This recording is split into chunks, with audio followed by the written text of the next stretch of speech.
મારું નામ હાર્દિક પાબારી છે। અમે ઘણા સમયથી આ ઉદ્યોગનગર જે ફાટક છે એની લડત કરીએ છીએ અને છેલ્લા દિવાળી પહેલાનું અમને કીધેલું કે ભાઈ આ ફાટક ખુલી જશે દિવાળી ટાઈમે, પણ દિવાળી જતી રહી, દેવ દિવાળી જતી રહી, પણ હજી પણ ફાટક ખુલવાનો કોઈ જાતનું દેખાતું નથી।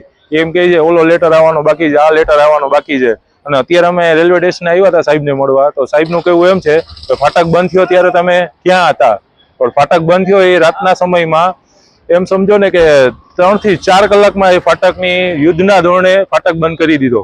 પબ્લિકને કોઈને ધ્યાન દોર્યા વગર કે ફાટક સવારે ઉઠ્યા તો ફાટક બંધ થઈ ગયો હતો। તો આવું ન કરવું જોઈએ ને આ જે વૈકલ્પિક રસ્તો આપ્યો છે એ મંજૂર નથી। તો વેલાહારામાં પબ્લિક કોઈ હેરાન ના થાય એવું કરો તો સારું।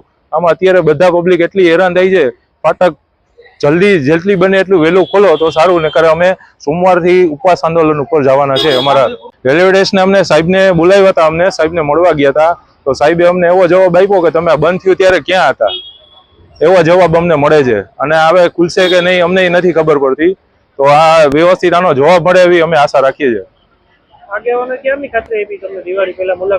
આગેવાનોએ અમને એમ જ કીધું કે વધીને 2 થી 3 દિવસમાં ખુલી જશે। બેસતા વર્ષનું જ કીધું હતું કે બેસતા વર્ષ સુધીમાં ખુલી જશે, અને હજી એમ જ કહે છે કાલ ખુલી જશે, પરમદી ખુલી જશે, પણ આનો કોઈ વ્યવસ્થિત જવાબ મળતો નથી। આમ આદમી બધા પરેશાન છે અત્યારે, બધા પબ્લિક।